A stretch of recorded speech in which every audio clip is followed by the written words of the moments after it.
Welcome back to another Dad Mods video. Okay, so I bought something. I bought a toy. I bought a toy with a hydro e-brake. I scooped up a 4th gen Camaro.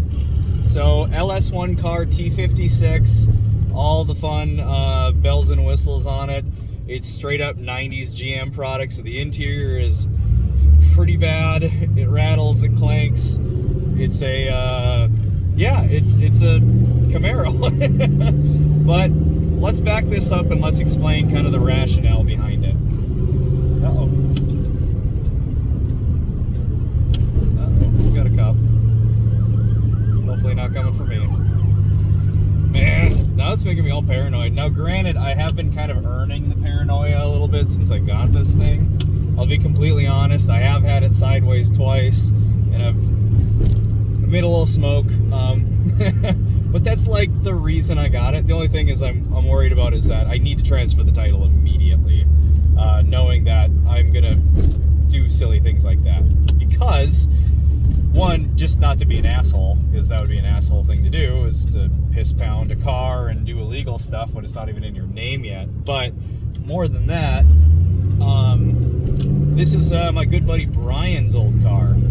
So this is Brian Johnson from the Black River Motorsports Park. He's the owner of that.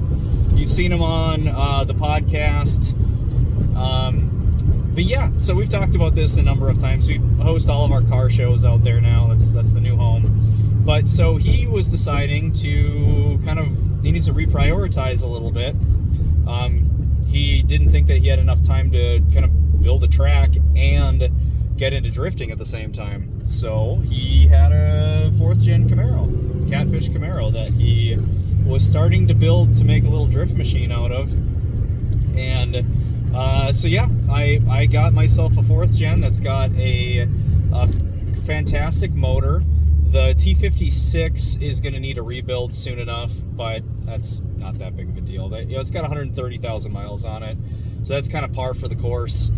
It's Camaro, so it's probably had kind of a hard 130,000. But yeah, it's got all the right pieces to it. So he's taken good care of it. He put a few aftermarket parts into it. It came with a few when he had purchased it, so it's got like long tubes, a nice intake on it. God, what else? It's got like all the pillow ball style control arms in the back, pan hard bar. It's lowered. It definitely needs struts. But yeah, so it's got kind of all the good stuff done to it that I feel like I would need to do.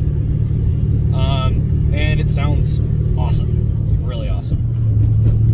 So yeah, there we go. That's the plan. So I'm gonna kind of pick up where Brian had left off, and I'm gonna keep building this into a drift car / autocrossing machine.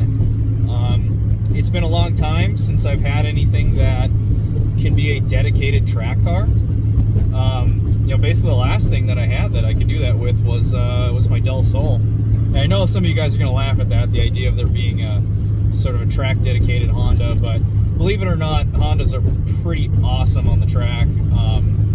So I stand by my my assessment of that. But I really want to do something rear wheel drive, and you just can't get into that with a Honda. And this thing's perfect. So you'll be seeing videos eventually in the future.